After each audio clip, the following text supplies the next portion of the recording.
ओम सभी को नमस्ते। सभी को नमस्ते। ओम का उच्चारण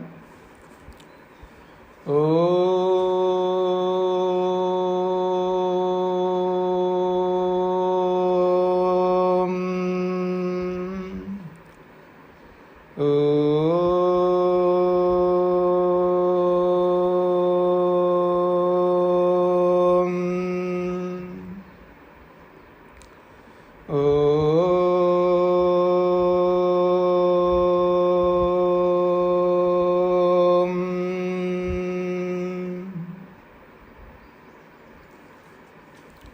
न्याय दर्शन की 261वीं कक्षा है। प्रसंग चल रहा है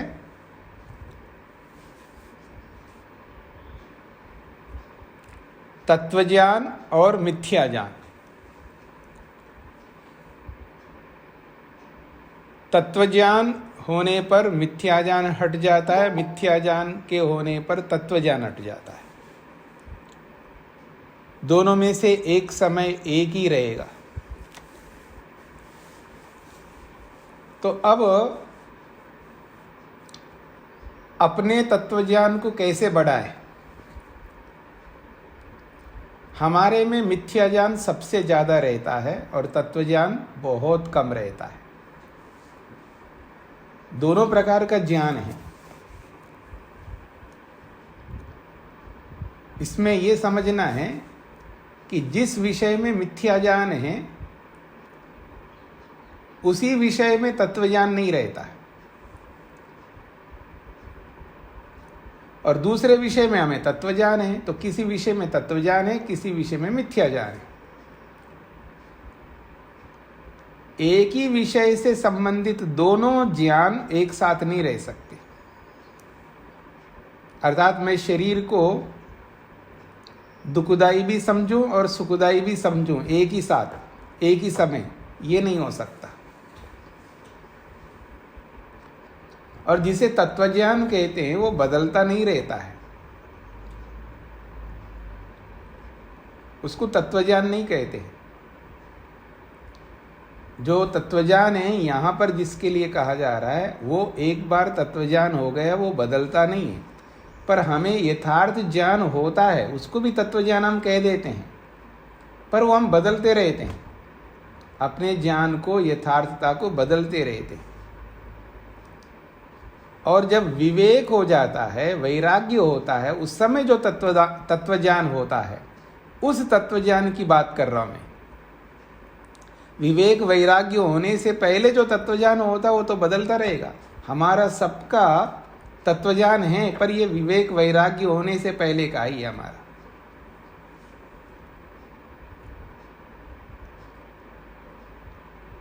तो ये जो तत्वज्ञान है इसको हमें कैसे बढ़ाना है, ये प्रसंग अभी प्रारंभ हो रहा है। पृष्ठ संख्या 272 है। कहते हैं दोष निमित्तानाम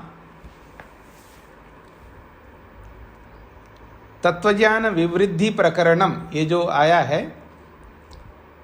तत्वज्ञान को कैसे विवृद्धि बढ़ाना चाहिए, ये प्रसंग चल रहा है।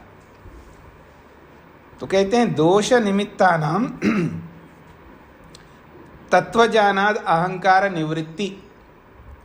ये इसी चौथे अध्याय के दूसरे आनिक का पहला सूत्र है जो पीछे हम पढ़ करके आए।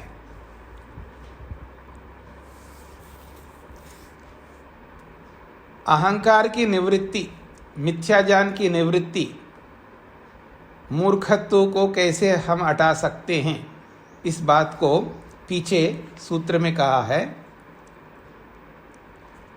तत्वज्ञानात्, तत्वज्ञान कर लो। तो दोष निमित्ता नाम, तो दोष के जितने भी कारण है, दोष का मतलब मूर्खता, अज्ञानता, अहंकार, तो ये जो दोषों के जितने भी कारण हैं उन कारणों को हमें समझना होगा, उनको हटाना होगा अपने जीवन में से। तो दोष निमित्ता नाम, दोष के जितने भी निमित्त है, कारण हैं, उन सब कारणों का तत्वज्ञान करने से, दोष निमित्ता नाम, दोषों के जितने भी निमित्त है, कारण हैं, दोषों को उत्पन्न करने वाले जितने भी कारण हैं उन समस्त कारणों का तत्वज्ञान करने से अहंकार निवृत्ति, मूर्खता समाप्त हो जाती है। यह अहंकार शब्द का मतलब है मूर्खता, अविद्या, ये समाप्त होती है। अब दोष के निमित्त क्या है वो पीछे बता चुके हैं, ये आपको याद रखना है। दोष के निमित्त है 12 प्रमेय जो पीछे बता के आए हैं। 12 प्रमेयों में से पहला प्रमेय है आत्मा और अंतिम प्रमेय है अपवर्ग। 12 प्रमेयों में आत्मा से प्रारंभ करके प्रमेय का अंतिम प्रमेय जो है वो अपवर्ग को बताया। 12 प्रमेयों में प्रारंभ की आत्मा से और अपवर्ग को बता के अंत कर दिया। तो प्रारंभ आत्मा और अंतिम अपवर्ग, इन दोनों को छोड़ के बीच के जितने भी 10 प्रमेय हैं, ये 10 प्रमेय जो है ये बहुत परेशान करते हैं हमको। इन सबसे ज़्यादा इन 10 प्रमेयों में हमारी मूर्खत्व, अज्ञानता रहता है। यूँ तो आत्मा के बारे में भी रहता है, लेकिन समझाने पर समझ जाता है व्यक्ति, और अपवर्ग के बारे में भी मिथ्या ज्ञान रहता है, लेकिन समझाने पर समझ जाता है। जो बाकी जो 10 प्रमेय हैं उनमें जो मूर्खत्व है इतना आसानी से हम हटाते नहीं, हम उनके साथ चिपके रहते हम लोग। तो दोष निमित्ता नाम, ये जो दोष के जो निमित्त है, कारण हैं, वो 10 प्रमेय हैं विशेष रूप से।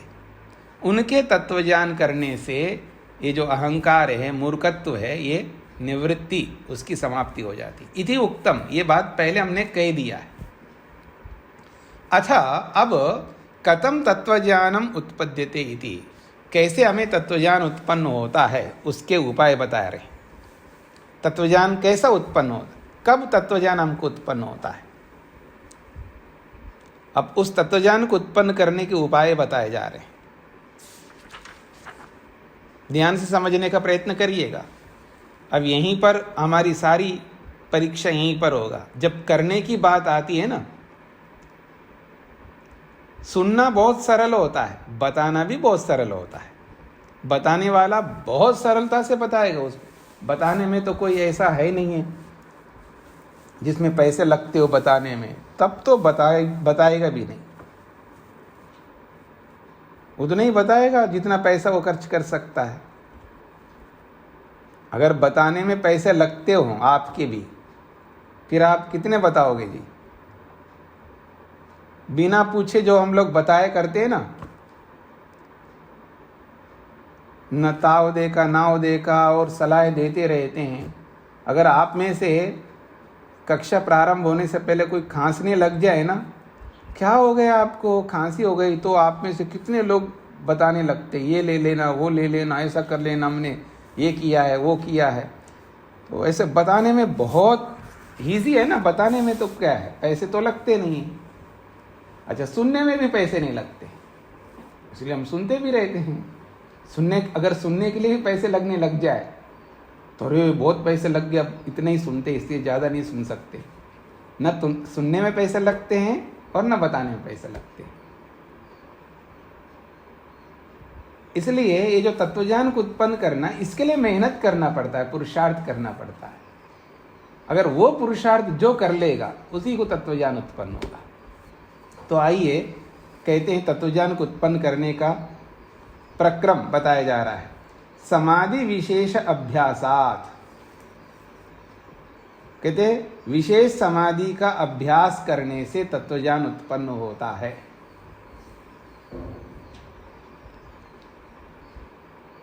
विशेष प्रकार की समाधि का अभ्यास करने से तत्वज्ञान उत्पन्न होता है। अब पहले मैं ये स्पष्ट कर दूं, समाधि क्या होती है। हाँ जी, समाधि किसको कहते हैं ये समझने का प्रयत्न करिएगा। आप में से जिन्होंने योग पढ़ा है, समाधि किसे कहते हैं, योग को कहते हैं। तो उस योग का अभ्यास करना है यहाँ पर। योगः समाधि। महर्षि वेदव्यास ने कहा योग को समाधि कहते हैं, और वो योग क्या है? 8 प्रकार का है, वहां पर बताया है। तो समाधि, विशेष समाधि का अभ्यास का मतलब है विशेष योग का हमें अभ्यास करना होगा। समाधि का मतलब आप सीधा योग के 8वें अंग में समाधि में नहीं पहुंच सकते। इस बात को समझने का प्रयत्न करना है। यह समाधि शब्द का सीधा योग का जो 8वां अंग समाधि है जिसमें दर्शन होता है वो समाधि नहीं। यहाँ समाधि का मतलब योग है, और योग 8 प्रकार का होता है। तो उस योग विशेष प्रकार से जो 8 प्रकार का जो योग है उसका अभ्यास करने से तत्वज्ञान उत्पन्न होता है। ये सूत्रार्थ होगा। अब वो जो योग हमको करना है, अब देखते हैं हम कितना मेहनत करेंगे, पुरुषार्थ करेंगे, कितना योग अभ्यास करेंगे, ये हम पर निर्भर करेगा तत्वज्ञान को उत्पन्न करने के लिए। सतु प्रत्याहरितस्य इंद्रियेभ्यः मनसो धारकेन प्रयत्नेन धार्यमानस्य आत्मना संयोगः तत्व बुभुत्सा विशिष्टः। तो तत्व बुभुत्सा विशिष्टा को सबसे पहले लेके जाना है हमको व्याख्या करते समय इस पंक्ति का। तो तत्व बुभुत्सा का मतलब है तत्वज्ञान को जानने की इच्छा। तत्व बुभुत्सा, तत्व का मतलब तत्वज्ञान, बुभुत्सा का अर्थ होता है जानने की चाह, इच्छा। और विशिष्ट का मतलब है विशेष। तो विशेष तत्वज्ञान को जानने की इच्छा, तमन्ना, अभिलाषा पैदा करनी है सबसे पहले। अगर हमारे में तत्वज्ञान को उत्पन्न करने की अभिलाषा ही नहीं है, तमन्ना ही नहीं है, तो हम मेहनत ही नहीं कर सकते। पहले उस तत्वज्ञान को जानने की आकांक्षा, अभिलाषा तो पैदा करना होगा हमें।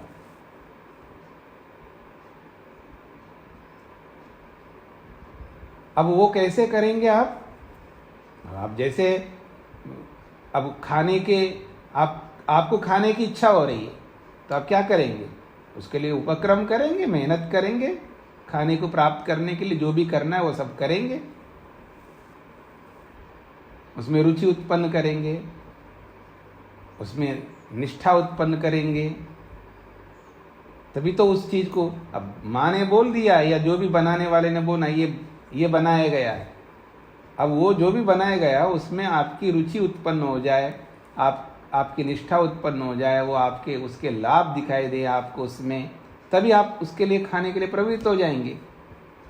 तो ऐसे ही हमें तत्वज्ञान को करने की इच्छा पैदा करनी है। मैं तत्वज्ञान करना चाहता हूँ। किसका? ये जो 12 प्रमेय बताए हैं ना, इन 12 प्रमेयों का, और आत्मा और अपवर्ग को मैंने थोड़ी देर के लिए नजरअंदाज कराया। उसके बीच के जो 10 प्रमेय है ना, इन 10 प्रमेयों का हमें तत्वज्ञान करना है। अब वो तत्वज्ञान करने की चाह, अभिलाषा अगर हमारे में नहीं है तो हम तत्वज्ञान ही नहीं करेंगे। और आत्मा के बाद में दूसरे क्रम में सबसे पहले शरीर है, और अपना ही शरीर है, तो सबसे पहले अपने शरीर का तत्वज्ञान करो।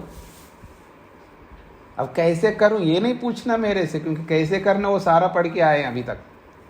हाँ ठीक है जी, वो सब पढ़ कर के आए हैं। अब आप अपने आप को, आप शरीर के बारे में तत्वज्ञान करना है आपको। तो ये जो 12 प्रमेय पढ़ के आए ना आप, तो इनका तत्वज्ञान हमें करना है। उसके लिए तत्व बुभुत्सा होनी चाहिए, और वो भी विशिष्टा, विशेष प्रकार से, विशेष रूप से इन चीज़ों का तत्वज्ञान करने की तमन्ना पैदा करो मन के अंदर। मेरे को अपने बारे में, अपने शरीर के बारे में तत्वज्ञान करना है। और कैसे करूँगा वो सारा पढ़ कर के आया, उसके माध्यम से आपको करना है। तो ये बात कही जा रही है। तो तत्व बुभुत्सा विशिष्टा, विशेष प्रकार से तत्वज्ञान को पाने की इच्छा को लेकर के, सतु उस स्थिति को लेकर के आया व्यक्ति, सह वह व्यक्ति फिर क्या करेगा? मनसः प्रत्याहृतस्य इंद्रियेभ्यः, मन को इंद्रियों से हटाना है। प्रत्याहृत का मतलब है हटाना, और किन से? इंद्रियेभ्य, इंद्रियों से। मनसा, मन को, ये षष्ठी विभक्ति है मनसा। तो मन को इंद्रियों से हटाना है, सबसे पहले ये काम करना है। मन को इंद्रियों से हटाना है। अब विशेष प्रकार की समाधि तो यही होगा ना, विशेष प्रकार का योगाभ्यास करना है। अब विशेष प्रकार का योगाभ्यास करना है तो वो ऐसे तो नहीं होगा योगाभ्यास, तो अपने मन को इंद्रियों से हटाना है। और इंद्रियों से हटाना है तो इंद्रियों से कैसे हटाएंगे? अगर मैं अपनी पांचों इंद्रियों का प्रयोग करता रहूं, देखता रहूं, हाँ, सुनता रहूं, सूंघता रहूं, यानी विषय भोगों में ही लगा रहूं, तो फिर मैं नहीं कर सकता। तो विषय भोगों से हटाने के लिए मेरे को मन को इंद्रियों से हटाना है। तो इंद्रियां जो है वो विषयों की ओर भाग रही है ना, हमारी जो पांचों ज्ञानेंद्रियां हैं ये विषयों की ओर भागती है, अर्थात विषयों को पाने के उस फिराक में रहती है।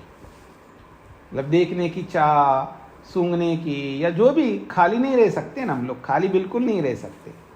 इन पांचों विषयों में से किसी न किसी के साथ जुड़े रहेंगे। अब वो विषय सामने हैं और इंद्रियां भी खुली है। विषय भी, पांचों विषय हमारे सामने रहते ही है विषय, और इंद्रियां भी खुली है, कोई पर्दा तो लगा हुआ नहीं इंद्रियों पर। अब इंद्रियां भी खुली हैं और विषय भी सामने हैं, इसको कहते हैं आलंबन। तो आलंबन का मतलब है विषय, पांचों विषय हमारे सामने रहते ही हैं और इंद्रियां भी खुली है। अब खुली इंद्रियों को विषयों से रोकना बहुत मुश्किल होता है, इसलिए क्या करो? अपने मन को इंद्रियों से हटाना है। तो ये कह रहे मनसः प्रत्याहृत इंद्रियस्य, अपने मन को इंद्रियों से हटा दो।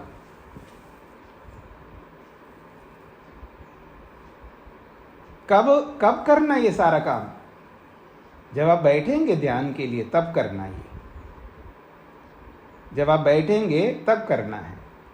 और बैठेंगे का मतलब आसन लगा करके। योग में तो आसन भी है ना, आसन भी योग है और आसन समाधि है, ये समझ लेना। योग समाधि, समाधि को योग कहते, योग को समाधि कहते हैं। तो आसन भी समाधि है, वो आसन लगाना है। मेरे को बैठना नहीं आता है, तो जैसा भी बैठना आता है, लेटना तो आता है तो लेटो, पर सोना नहीं। आराम से बैठना है जी, क्योंकि आपको बड़ा नाजुक आदमी है ना, उसको बहुत मतलब तप करना ही नहीं है उसको।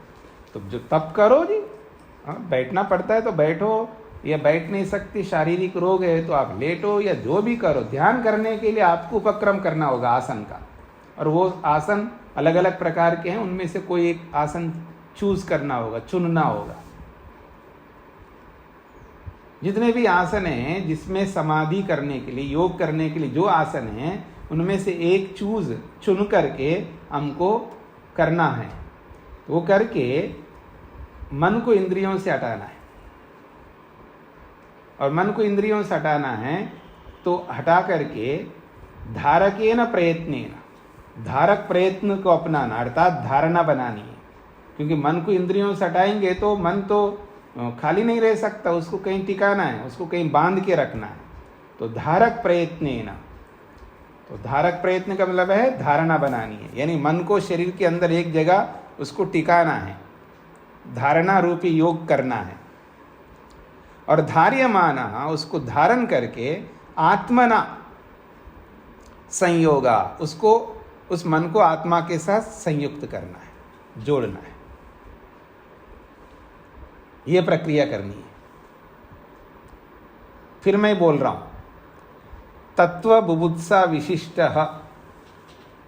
विशेष तत्वज्ञान करने की इच्छा से सह, वो योगाभ्यासी, मनसः, मन को इंद्रियेभ्य प्रत्यारित्य, इंद्रियों से हटा करके, धारकेन प्रयत्नेन, धारणा रूपी प्रयत्न के माध्यम से, धारणा करते हुए, धार्यमाना, उस मन को धारण कर लिया अर्थात प्रत्याहार कर लिया, रोका है एक जगह पर। फिर आत्मना संयोगा, फिर उस रुके हुए मन को आत्मा के साथ जोड़ना है। जीवात्मा की समाधि लगानी है तो जीवात्मा के साथ जोड़ना है, और आत्मा शब्द कॉमन है यहाँ पर। परमात्मा की समाधि लगानी है तो परमात्मा के साथ उसको संयुक्त करना है, उस मन को। यहां तक पहुंच गए। सती ही तस्मिन, सती ही तस्मिन, ऐसा उस मन का आत्मा के साथ संयोग हो जाने पर, सती ही तस्मिन, आत्मा का मन के साथ संयोग होने पर, इंद्रियार्थेषु बुद्धयो न उत्पद्यन्ते। इंद्रिय और अर्थों के विषय में जो हम बुद्धियां उत्पन्न करते हैं, अलग अलग ज्ञान उत्पन्न करते हैं, अब वो उत्पन्न नहीं होंगे। क्यों नहीं होंगे? क्योंकि हमारा मन तो आत्मा के साथ जुड़ा हुआ है, इंद्रियों के साथ जुड़ा हुआ नहीं है। अब इंद्रियों के साथ जुड़ा हुआ नहीं तो इंद्रियों के विषयों का ज्ञान क्यों होगा हमको? इंद्रियों का ज्ञान नहीं हो सकता है। क्यों? क्योंकि हमने अपने मन को इंद्रियों से हटा करके, धारणा बना करके और आत्मा के साथ उसको जोड़ दिया। तो तस्मिन सती, सती ही तस्मिन, जब मन का आत्मा के साथ संयोग हो गया तो संयोग होने पर इंद्रियार्थेषु बुद्धयः न उत्पद्यन्ते, इंद्रिय और अर्थों से संबंधित जो भी बुद्धियां हैं, ज्ञान हैं, वो न उत्पन्न नहीं होंगे। तद अभ्यासवशात, और फिर ऐसा हो गया है, अब इंद्रियों के विषय से संबंधित जो भी ज्ञान है वो उत्पन्न नहीं हो रहे हैं, तो तद अभ्यासवशात, उसी का बार बार अभ्यास करके तत्व बुद्धि उत्पद्यते, तत्व ज्ञान उत्पन्न होता है। तब जाकर के तत्व ज्ञान उत्पन्न होता है। हाँ जी, माता शकुंतला जी, क्या पूछना है? आप बोलते जा रहे हैं, अब आपको मेरे को बताना होगा, माइक खोलिएगा, फिर आप माइक खोलेंगे। हाँ जी। स्वामी जी प्रणाम जी। आपने बताया, इसके में भी आया हुआ है कि मन को आत्मा के साथ जोड़े, वो जुड़ता कहाँ है? जुड़ता ही नहीं। अब मैं इसका ठेका थोड़ा ले सकता हूँ माता जी, नहीं जुड़ता है तो मैं क्या कर सकता हूँ? एक कारण बता सकते हैं कि ऐसा करो तो जुड़ेगा, उसका तरीका बता सकते हैं। अच्छा, मैं अभी तक क्या बता रहा हूँ फिर माता जी? अभी क्या बता रहा हूँ? अभी मैं क्या बता रहा हूँ? तरीका नहीं बता रहा हूँ माता जी। समझ भागता है ना स्वामी जी, को आप भी जानते। अरे माता जी, कमाल करते हैं। मैं आपको यही तो बता रहा हूँ ना, उसको रोक करके ऐसा करना होगा। अब आप नहीं रोक पा रहे तो उसका ठेका मैं कैसे ले सकता हूँ? नहीं जी, आप ऐसा रोकिएगा, तो ऐसा रोकने के तो इतने सारे उपाय बता ही चुका हूँ, तो आपको रोकना होगा। वो तो कोई दूसरा आकर के थोड़ा आपके मन को रोकेगा, ये तो आपको रोकना।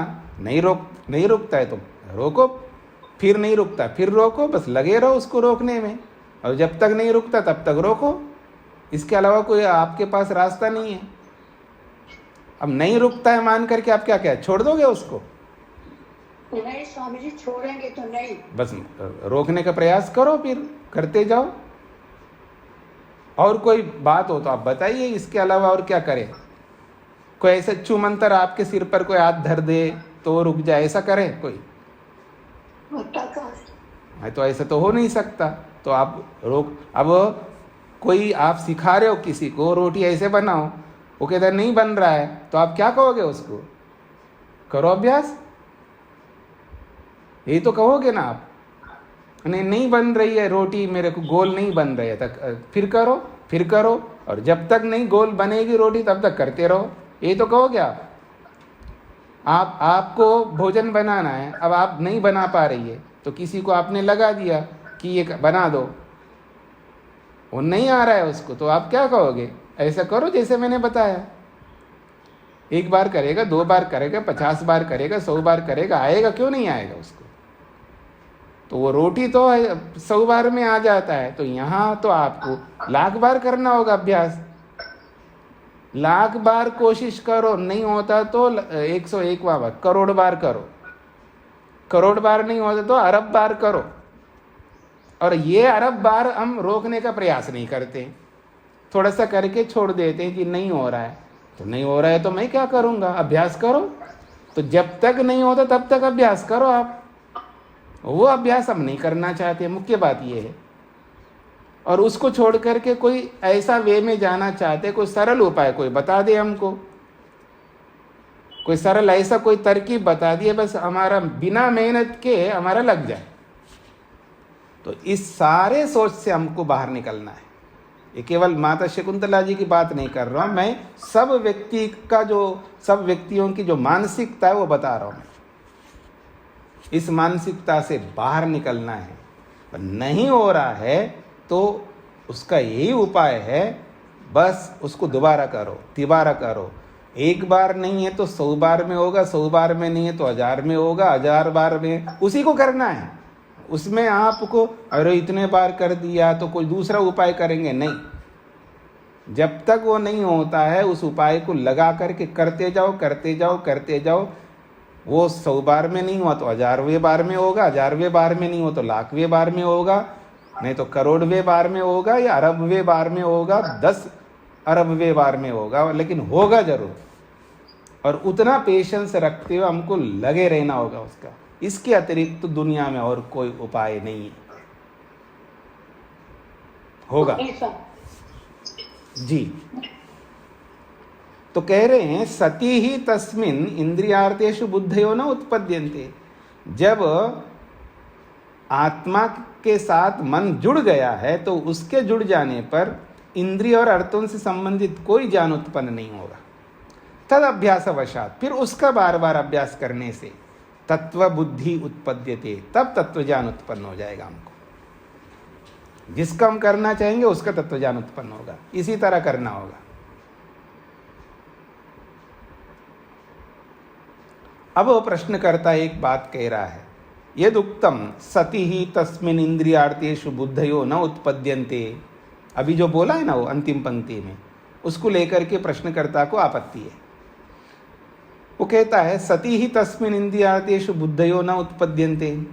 आपने कहा कि मन जब आत्मा के साथ जुड़ जाता है उसके बाद इंद्रियों से संबंधित कोई जानकारी उत्पन्न नहीं होती, ऐसा जो आपने कहा इत्येतत्, ये जो बात कही है ना, ये ठीक नहीं है। ये बात आपकी ठीक नहीं है कि जब आत्मा के साथ मन जुड़ जाता है तो इंद्रियों से संबंधित कोई भी ज्ञान उत्पन्न नहीं होता है। ये हमें पसंद नहीं आ रहा है, ये आप गलत कह रहे हो ना, गलत कह रहे हो। क्यों? अर्थ विशेष प्राबल्या। जब विशेष अर्थ की प्रबलता होती है तब तो इंद्रियों से संबंध, तब तो विषयों का ज्ञान होता ही है हमको। वो ये कहना चाह रहा है, वो ये कहना चाह रहा है मैंने इंद्रियों से मन को हटाया और मन को धारणा लगा करके आत्मा के साथ जोड़ दिया।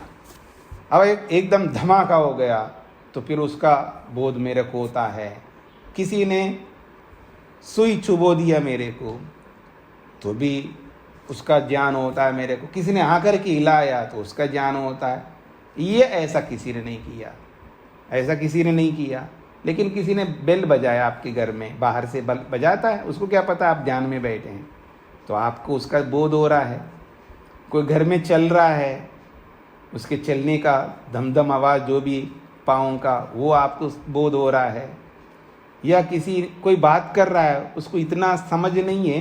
हाँ, याद रखना, मेरी बात को समझने का प्रयत्न करना। एक आदमी ध्यान में बैठा है, संध्या में बैठा है, और दूसरे लोग घर में जो रहते हैं उनको समझ नहीं रहता है कि हम कितना बड़ा दोष कर रहे हैं, कितनी हिंसा करते हैं, कितना अन्याय करते हैं।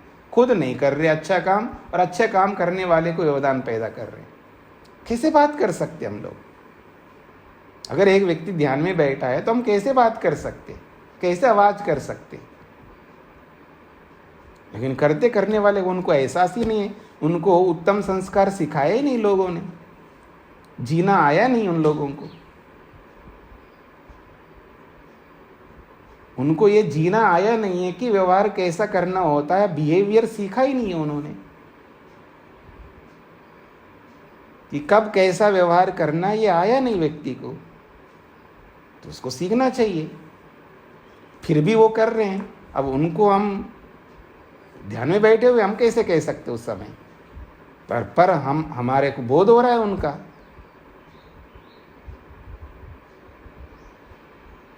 अगर ऐसा हो रहा है तो हमने ठीक से ये किया नहीं है, ठीक से हमने मन को जोड़ा नहीं, भगवान को जोड़ा नहीं है। और जोड़ करके उसमें खो जाना होता है, वो खोए नहीं हम उसमें, तो फिर ये सब का ज्ञान हो जाएगा। वो धमाका तो बड़ी बात है, धमाका नहीं हो रहा है, किसी ने घंटी नहीं बजाया है, हाँ, लेकिन घर में आहट जो चलने का भी होता है उसका भी आहट सुनाई देता है, और उसमें भी हमारा मन जा रहा है।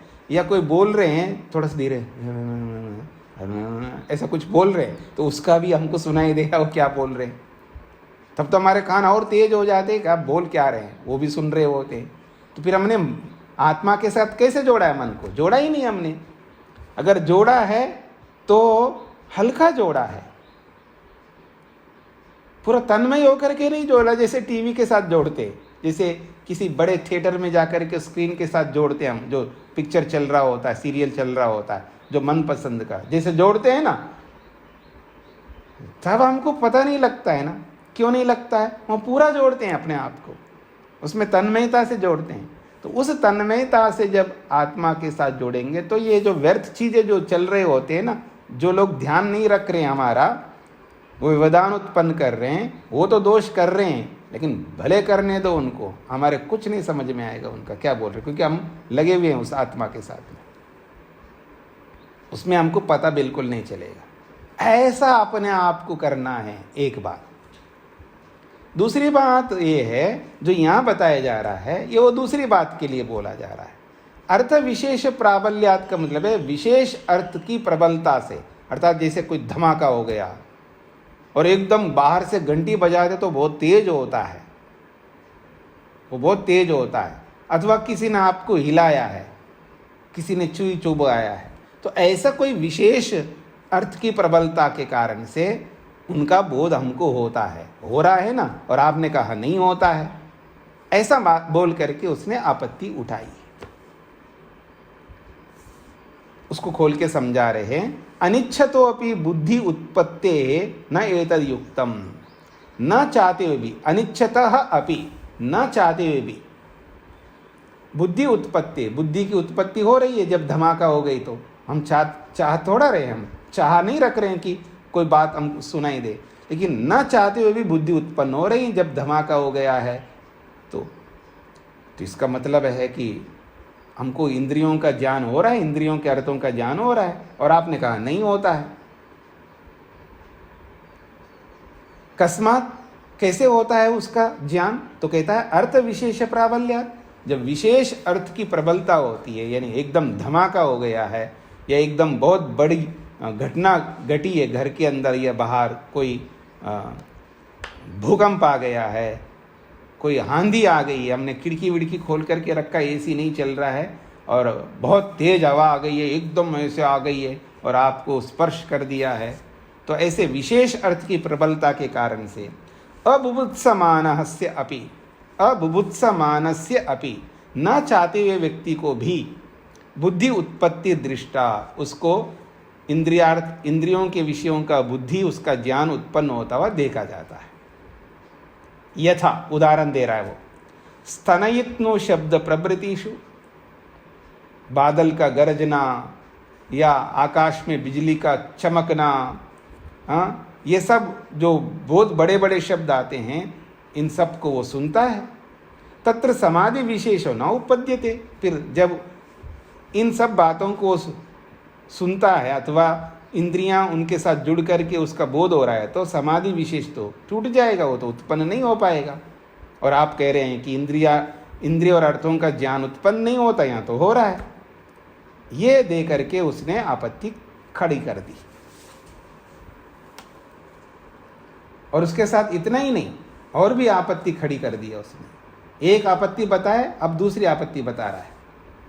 दूसरी आपत्ति है कि कोई बैठा है योगाभ्यास में, कभी कभी आदमी को लंबा बैठना पड़ता है, लंबा बैठता है योगाभ्यास के लिए, कभी कभी उसकी इच्छा होती है घंटों बैठा रहूं, घंटों बैठा रहता है। अब घंटों बैठा रहता है तो प्यास लगती है या भूख लगती है, तो क्षुधादि भी प्रवर्तनाच्च, क्षुधा कहते हैं भूख को, और आदि से आप प्यास को भी ले सकते हैं, और आदि से कोई व्याधि भी ले सकते हैं। शरीर में कैसे किसी को जुकाम हो गया, किसी को खांसी हो गई, किसी को छोटा मोटा बुखार हो गया या कोई चोट लग गई, तो क्षुधा आदि से, क्षुधा आदि की प्रवृत्ति होने से, प्रवर्तनात् उसकी प्रवृत्ति होने से उसकी समाधि नहीं रहती है, फिर उनको वो ज्ञान उत्पन्न हो जाएगा इंद्रियार्थों का। ये दूसरी आपत्ति उठाई उसने। इसी को खोल के समझा रहे हैं, क्षुत पिपासाभ्याम, भूख कभी सताती है तो भी उसकी समाधि टूटती है, योग अभ्यास टूट जाता है। पिपासा, प्यास से भी टूट जाता है, मन उसमें चला जाता है, कुछ पीने की चाह उत्पन्न हो रही होती है। शीतोष्णाभ्याम, ज़्यादा ठंड लग रही है तो भी वो बाधा करता है, और उष्ण, अधिक गर्मी लग रही है तो भी वो बाधा उत्पन्न कर देती है। व्याधि भी अलग अलग, कोई भी रोग है तो वो भी परेशान करते हैं। तो अनिच्छतो अपि, तो भूख, प्यास, गर्मी, सर्दी, रोग, इन सब के होने पर अनिच्छतो अपि, न चाहते हुए भी व्यक्ति बुद्धया प्रवर्तन्ते, इन चीज़ों में उसकी प्रवृत्ति चली जाती है, उसका मन इन चीज़ों में चला जाता है और उनका ज्ञान होता है। तस्माद् एकाग्र्य अनुपत्तिरिति, इसलिए उसकी एकाग्रता की सिद्धि नहीं होती। ये दूसरा दोष उसने गिनाया है। ये तो बड़े बड़े दोष है जी, ये तो बड़े बड़े दोष है। अब आप मेरी ओर देखिएगा, आप बैठे हैं ध्यान में, ऐसा करते हो आप, ये कैसे कर रहे हैं आप, ये कैसे किया आपने, ये क्यों किया आपने?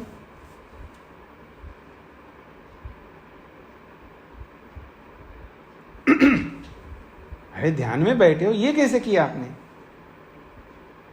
ऐसी बहुत सारी चीजें हम कर रहे होते हैं। इसका मतलब मैंने ध्यान में नहीं बैठा है, हम ध्यान में नहीं बैठे, नाटक में बैठे हैं, नाटक कर रहे, दिखा रहे किसी को मैं ध्यान में बैठा हूं। ये ध्यान के लक्षण नहीं है। आप हिल रहे हो, पांव बदल रहे हो, पता नहीं क्या क्या कर रहे हो,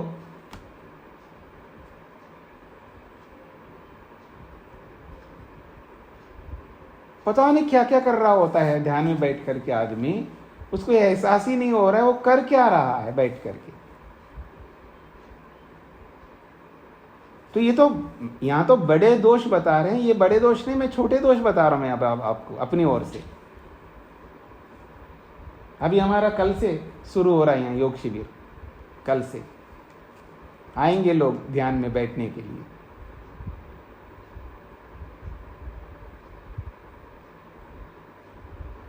तो हम इतने सारे दोष कर रहे होते हैं, हमें एहसास ही नहीं हो रहा है कि मैं कर क्या रहा हूं। उसको समझ नहीं रहा होता, उसको बताने के बाद भी उसको रोकता नहीं व्यक्ति, वो क्या ध्यान करेगा? क्यों? क्योंकि तत्व बुभुत्सा विशिष्ट, तत्वज्ञान करने की भूख ही नहीं है व्यक्ति को। बिना तत्वज्ञान के भूख के वो ये सब कर रहा होता है। जैसे एक बच्चा होता है ना, पढ़ने में उसकी इच्छा नहीं है, मैं पढ़ना नहीं चाह रहा हूं, और उसको जबरदस्ती पुस्तक पकड़ा करके पढ़ पढ़ पढ़ बिठाया उसको, नहीं आपको पढ़ना पड़ेगा, आप बाहर नहीं जा सकते हैं, आप खेल नहीं सकते हैं, आपको खाना नहीं मिलेगा, ये नहीं मिलेगा, वो नहीं मिलेगा, बस आप पढ़ो। पुस्तक को उसके हाथ में दिया, वो पढ़ना नहीं चाह रहा, उसको जबरदस्ती पुस्तकें उसके हाथ में रखा, पढ़ो पढ़ो पढ़ो पढ़ो। वो पढ़ेगा कैसा? उसका मन ही नहीं लग रहा है उसमें, फिर भी आपके इस डंडे के बल पर वो पढ़ने लगता है, और पढ़ता हुआ वो ताव देख रहा होता है कब माँ जाएगी मेरे सामने से, कब ये अवसर मिलेगा, कब कोई आकर के भुला ले, और वो पढ़ेगा कैसे? वो उसका मन ही नहीं है, अपने मन बनाए नहीं पढ़ने के लिए, ये कैसे पढ़ सकता है? और जबरदस्ती उसको पढ़वा रहे हैं।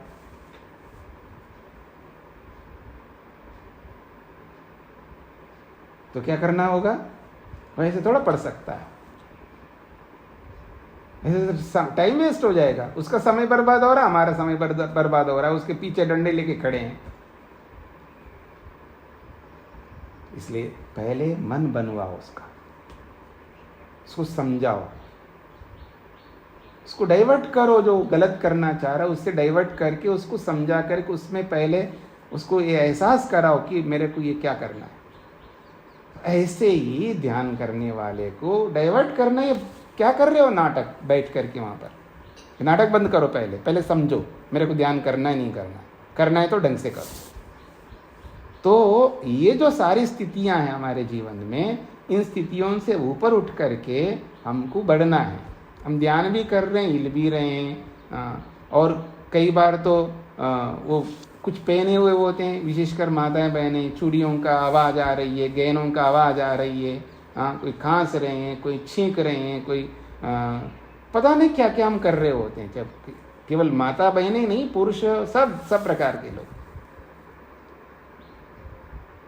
तो ये सब जो स्थितियां हैं, तो मोटे दोष जो मैंने बता रहा हूँ, वो मोटे दोष नहीं बता रहे हैं, बहुत बड़े दोष बता रहे हैं यहाँ पर। मतलब भूख लग रही आदमी को, प्यास लग रही आदमी को, कपड़े इस तरह का नहीं रखा है, उसको ठंड लग रही है और उसमें उसका मन उसमें जाएगा, गर्मी लग रही जाएगा, व्याधि है उसको, सब ये सब ना चाहते हुए भी हमारा मन उसमें जाएगा, तो इनका ज्ञान होगा, तो इंद्रियार्थों का बोध होगा। इसलिए आपने जो उत्तर दिया है कि आत्मा के साथ मन को जोड़ने पर ये सब उत्पन्न नहीं होंगे ज्ञान, ये तो उत्पन्न हो रहे हैं। तो ये दो बहुत बड़े दोष दिखाए उसने।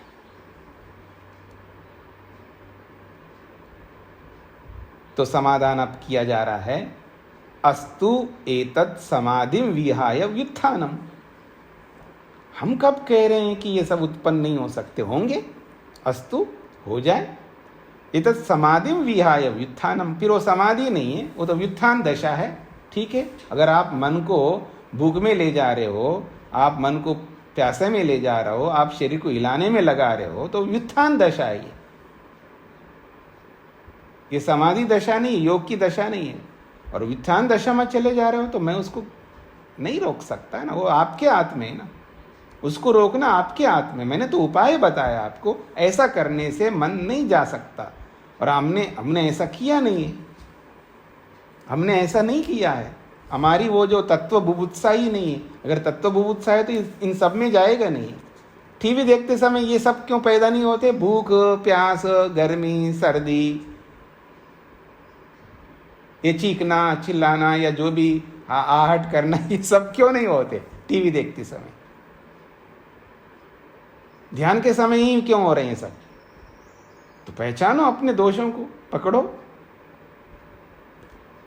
फिर भी हम हमेशा बैठ करके ही नाटक करना है, तो किसको हम तसल्ली कर रहे हैं? भगवान को दिखा रहे हैं, अपने आप को दिखा रहे हैं, या दुनिया को दिखा रहे हैं जहाँ मैं संध्या ध्यान करता हूँ? किसको दिखा रहे हैं हम सब?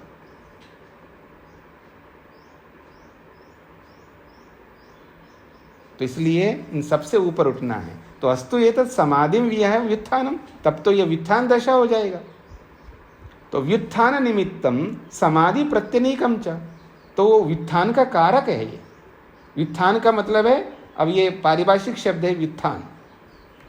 जब समाधि से युक्त होता है तो समाधि दशा होता है। समाधि को छोड़ करके जो भी स्थिति हमारी बन रही है उन सबको व्युत्थान कहते हैं, अर्थात सांसारिक दशा।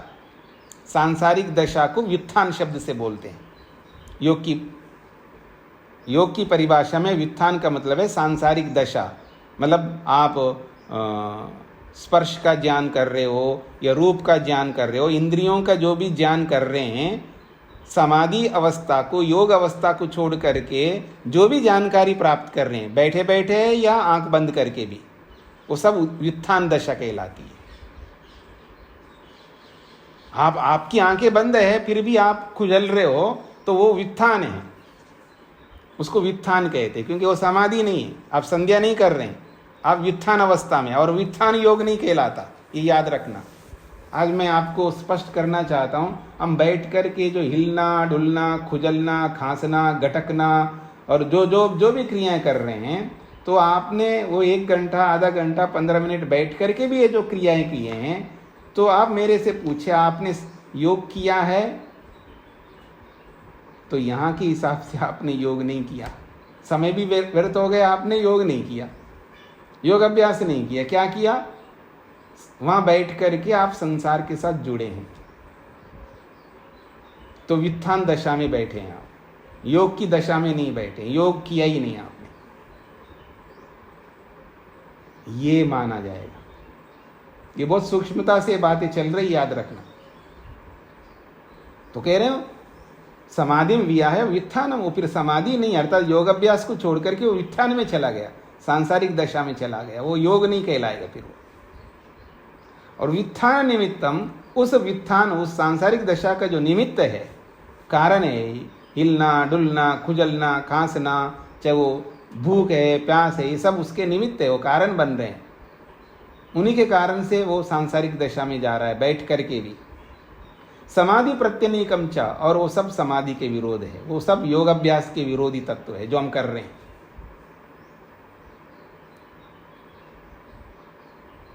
तो इन सब के होते हुए कैसे तत्व ज्ञान उत्पन्न होगा? इन सबको हमको रोकना है। मोहनलाल जी को क्या पूछना है?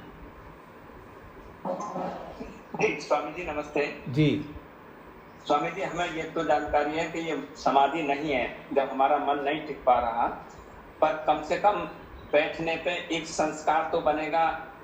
ये बातें नहीं करना, ये सबको पता है, जो सबको पता उसके बारे में क्यों पूछ रहे हैं आप? बैठने का संस्कार तो बनेगा, उस बैठने का क्या लाभ है? 50 साल तक बैठा है पर मैंने हिलना डुलना बंद नहीं किया, उस 50 साल का संस्कार का क्या लेना है मेरे को? मेरे को 50 साल से बैठता जा रहा हूँ लेकिन बैठना आया नहीं मेरे को, तो वो उस बैठने का संस्कार का क्या करूँ मैं? जब इतना लंबा अभ्यास करके भी मैं बैठना सीख नहीं पाया है तो उसका क्या अर्थ है? तो गलत विधि से चलने पर उस गलत विधि का गलत फल ही निकल के आएगा, उसका परिणाम भी गलत ही निकल के आएगा। तो सही विधि से चलने से सही फल प्राप्त होगा हमको। इसलिए ये सब सीखने होते हैं, अपने आप करने वाली चीजें नहीं है ना। योग अभ्यास अपने आप नहीं कर सकता, उसको सीखना होता है। इसलिए अध्यापक के समक्ष बैठ करके सब करने वाले होते हैं। और आप में से भी आज भी कुछ लोग ये अपेक्षा रखते हैं हमको ऑनलाइन से ही ध्यान कराना सिखाए। नहीं सिखा सकते हम। हाँ जी, रूप जी क्या पूछना है आपको? ओम स्वामी जी। जी स्वामी जी, मैं पूछ रहा था कि जैसे ध्यान करते हैं तो अगर थोड़ी ज्यादा देर बैठ जाते तो सर में दर्द होने लग जाता है, मतलब यहाँ पे। हाँ तो स्वामी जी सबके होता है या फिर ये मतलब मेरे ही होता है? मतलब नहीं, आपका ही होता है, सबको क्यों इसमें लपेट रहे हो? क्योंकि आप जोर लगा के, आप स्ट्रेस लेकर के आप मन को रोकने का प्रयास कर रहे हैं। हाँ, ये सारे प्रश्न नहीं पूछना, ये तो सब आमने सामने बैठ करके पूछने वाली बात है। तो हम मुख्य विषय पर आते हैं। तो ये कहना चाह रहे हैं कि जब ऐसा होता है, अस्तु एतत् समाधिम विहाय व्युत्थानम, फिर वो समाधि नहीं है, योगाभ्यास को छोड़ करके वो व्युत्थान दशा में आ गया। सांसारिक बैठे बैठे भी वो व्युत्थान अवस्था में बैठा है, योग अभ्यास नहीं कर रहा, वो व्युत्थान में बैठा है, बैठ करके भी उसकी संसार की दशा चल रही है।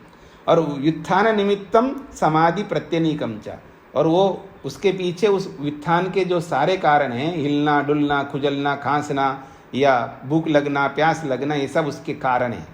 और समाधि प्रत्यनीकम, वो सब समाधि के योगाभ्यास के वो विरोधी तत्व है। सती च एतस्मिन्, ये सब के होते हुए भी हम आगे बढ़ सकते हैं, हमको कुछ और मेहनत करना होगा। क्या? पूर्वकृत फल अनुबंधात तदुत्पत्ति ही। हमें पूर्वकृत फलों के अनुबंध को लाना होगा। पूर्वकृत यानी पहले जो हमने अभ्यास किया है उसको जगाना होगा। पहले जो हमने इकट्ठा किया है, बहुत मेहनत करके जो बनाया है, उस फल को जोड़ना होगा, उस फल को लाना होगा हमको। वो जो अच्छा मेहनत पुरुषार्थ जो भी हमने पहले किया है उसको यहाँ ले आना होगा, मेहनत करना होगा हमको। नहीं हो रहा है तो जब आदमी समय बीता जा रहा है और नहीं हो रहा है तो, और उसके बिना उसका काम नहीं चल रहा है तो क्या करता? हाथ पांव मार करके उसको जुटा लेता है, और उस जुटाने का काम नहीं करते, मेहनत करने का काम नहीं करते हम लोग। तो कहते हैं पूर्वकृत फलानुबंधा तदुत्पत्ति, पूर्वकृत फलों के अनुबंध से उस योगाभ्यास की यानी समाधि की सिद्धि होती है।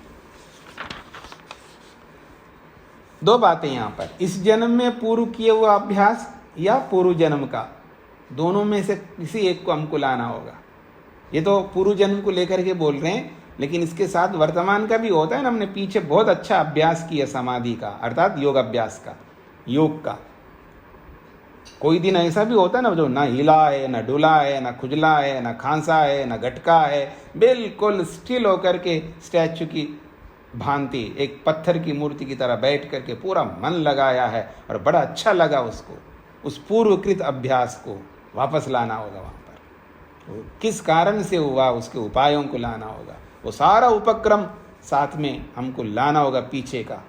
तो पूर्वकृतो जन्मांतरोपचितः, पूर्वकृत का मतलब है जन्मांतर में उपचित, इकट्ठा किया हुआ। उपचित का मतलब इकट्ठा किया हुआ। तो पूर्व किया गया, जो कि पूर्व किया हुआ इस जन्म का भी हो सकता है, और जन्मांतर उपचिता वो पिछले जन्म का इकट्ठा किया हुआ होगा। उस तत्वज्ञान को हेतु बनाना होगा, उस तत्वज्ञान को जगाना होगा। और धर्म प्रविवेक, और वर्तमान में जो मेहनत अच्छा करके हमने जो संस्कार बनाया है, धर्म प्रविवेक का मतलब है जो उत्तम संस्कार बनाया है, वो उत्तम संस्कारों को भी जगाना होगा। और ये सब फलानुबंध, और ये सब फल के साथ हमको जोड़ते हैं। पूर्वकृत जन्म में जो इकट्ठा किया है वो, और तत्वज्ञान का जो कारण है, जो वर्तमान जन्म का धर्म प्रवृत्ति का या धर्म प्रविवेक जो संस्कार है, उत्तम धर्म के संस्कार है, उन संस्कारों को हमें यहाँ इस योगाभ्यास के साथ जोड़ना होगा। फलानुबंध, तो ये सारे पीछे का जो फल है उनको अनुबंध, इस वर्तमान उस बैठने के साथ, योगाभ्यास के साथ जोड़ना होगा। तो योगाभ्यास सामर्थ्यम, यही योगाभ्यास का सामर्थ्य। फलानुबंधो योगाभ्यास सामर्थ्यम, तो योगाभ्यास का फलानुबंध का मतलब ही योगाभ्यास का सामर्थ्य है जो हमने पीछे अभ्यास किया है। योगाभ्यास के सामर्थ्य को ही यहाँ पर फलानुबंध शब्द से बोला है।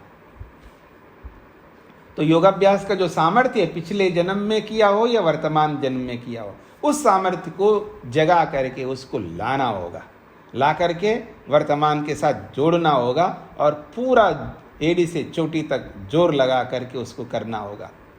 तब निष्फले ही अभ्यासे न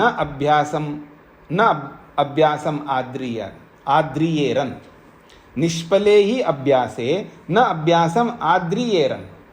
अगर हमने पिछले जन्म में जो हमने विशेष अभ्यास किया योगाभ्यास का, अर्थात अथवा वर्तमान जन्म के पिछले दिनों में जो हमने विशेष अभ्यास किया है, उस अभ्यास का अगर वो अभ्यास निष्फल हो जाएगा तो अभ्यासम न आद्रियेरन, कोई भी उस अभ्यास को फिर तवज्जो नहीं देगा, कोई भी उस अभ्यास का आदर कोई नहीं करेगा। इतना बेकार हो गया मेरा पीछे का अभ्यास, इतना अच्छा हुआ, अब दोबारा क्यों करूं? फिर उसके प्रति जो आदर है वो नहीं रह पाएगा। इसलिए पीछे वाले का हमें यहाँ बहुत लाभ मिलता है, उसको जोड़ना होगा। नहीं तो पीछे जो अच्छा अभ्यास है वो व्यर्थ हो गया हमारा। अगर वो लाभ, उसका लाभ हम यहाँ नहीं लेंगे तो उसके पीछे के लाभ को लाना है, हमको जोड़ना है। पीछे के जो अच्छा हुआ है उन सबको याद रखना है, आपको बता दूं, मैं कई बार बोल चुका हूं कि स्मृति भी एक बहुत बड़ा पुण्य कर्म है। पीछे के जो जो हमने अच्छे किया है, हाँ, जो जो बढ़िया किया है, उन सबको याद करके रखना होता है। जैसे जो सगुन देने दिया हुआ होता है ना आप लोगों ने, वो सब याद रखते हैं। आप लिख करके भी रख सकते हैं बाहर, या अपनी मेमोरी में, अपनी याददाश्त में, हाँ उसको उसमें ये सगुन दिया था हमने, वो 20 साल का उठा करके याद रखा हुआ है उसने। हाँ, और उसको उस समय में उसकी मैरिज में हमने ये चेन दिया था गोल्ड का, और इतने ग्राम का था, ये था फलाना था, और उसको इतना रुपए दिया था, उसको इतने कपड़े दिए थे, इतने रुपए के कपड़े दिए, तो उसने हमारे को इतना दिया ही नहीं इस बार। कमाल का आदमी ये, हर आदमी हर चीज़ याद रखता है वो। तो ऐसा जो भी, चाहे वो माँ याद रखती है या पुरुष याद रखता है, या वो शगुन की बात नहीं, और भी बहुत सारी चीज़ हम याद रखते हैं ना जो हमारे पसंद के होते हैं, जिसे उनको याद रखते हैं। ऐसे जो योगाभ्यास में जो हम करके जो अच्छी उपलब्धियां की, वो सारा याद रखना होगा, और उनको याद रखेंगे तो पुण्य कर्म बन जाएंगे, और वर्तमान के साथ उसको जोड़ेंगे और आगे बढ़ सकेंगे। तो ये कह रहे हैं, अगर ऐसा हमने उस अभ्यास को हमने जोड़ा नहीं यहाँ पर, तो निष्फल ही अभ्यास है, फिर हमारा वो पहले का किया हुआ अभ्यास निष्फल हो जाएगा। तो उसके निष्फल हो जाने पर अभ्यासम न आद्रियेरन, फिर दूसरे लोग उस अभ्यास का कोई आदर नहीं करेगा, व्यर्थ हो जाएगा हमारा अभ्यास पहले वाला। दृष्टम ही लौकिकेषु कर्मसु अभ्यास सामर्थ्यम, लौकिक लोगों में पीछे के किए हुए कर्मों का जो अभ्यास है, और वो वर्तमान में लगा करके वो आगे बढ़ते हुए देखते हैं हम उन लोगों को। बहुत मेहनत करके वो पीछे के अभ्यास को वहाँ जोड़ते हैं, और आगे जोड़ करके उस अभ्यास को, पीछे के अभ्यास को वर्तमान के साथ जोड़ करके आगे बढ़ता हुआ देखा जाता है लोक में। तो कहते दृष्टम ही लौकिकेषु, लौकिक लोगों में ये देखा जाता है।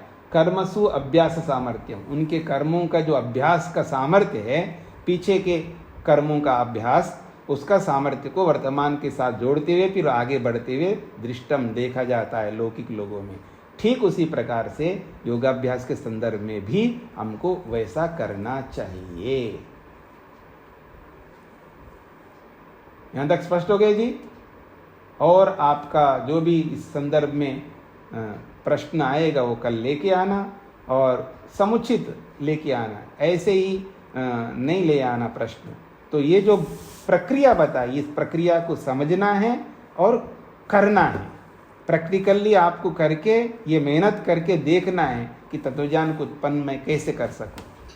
तो अभ्यास करना होगा, केवल शब्दों से नहीं, सुन के सुना करके नहीं, स्वयं प्रैक्टिकल करके हमको इस स्थिति के लिए हमको रोज अभ्यास करना है, और पीछे के पुरुषार्थ को वर्तमान के साथ जोड़ करके करना है। तभी जाकर के हमको धीरे धीरे आगे बढ़ना हो सकता है। बाकी बातें मैं आगे आपके सामने रखूंगा। कल कक्षा होगी, कल भी कक्षा होगी, तो सभी को आना है।